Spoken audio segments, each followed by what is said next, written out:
आज Maharashtra CET cell अंतर्गत BEd CET exam संपूर्ण महाराष्ट्रामध्ये होत आहे।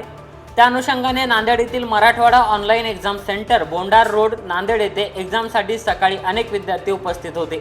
कॉलेजचे चुकीचे व अत्यंत निष्क्रिय विद्यार्थ्यांच्या आयुष्याशी खेळणारे नियोजन, 400 मुलांची एक्झाम असताना 700 मुलांना या ठिकाणी बोलून संपूर्ण एक्झाम व्यवस्थेचा खेळखंडोबा मराठवाडा ऑनलाईन एक्झाम सेंटर या ठिकाणी पाहायला मिळाला। ज्या विद्यार्थ्यांना एक्झामसाठी जागा अवेलेबल झाली नाही त्या विद्यार्थ्यांनी ज्या विद्यार्थ्यांना एक्झाम देता येते त्यांची पण एक्झाम बंद करून प्रचंड गोंधळ आणि गर्दा करून पूर्ण विद्यार्थ्यांना कॉलेजच्या बाहेर काढले व या ठिकाणी इंटरनेट बंद करून पूर्ण एक्झाम बंद पाडण्यात आली आणि प्रचंड कॉलेजच्या विरोधामुळे विद्यार्थ्यांनी या ठिकाणी निदर्शने केली। उन्हातान्हाच्या वातावरणामध्ये महाराष्ट्रातील विविध जिल्ह्यातून वेगवेगळ्या ठिकाणाहून विद्यार्थी सकाळी 6 वाजल्यापासून आणि मध्यरात्रीपासून या ठिकाणी विद्यार्थी आले होते।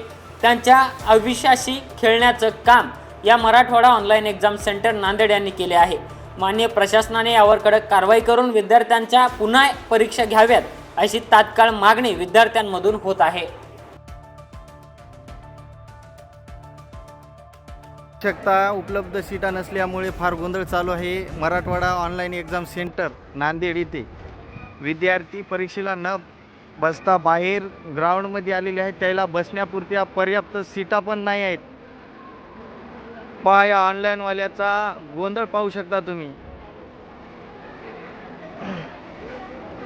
एक पण विद्यार्थी आणि परीक्षा पण चालू नाही, सर्व बंद आहे।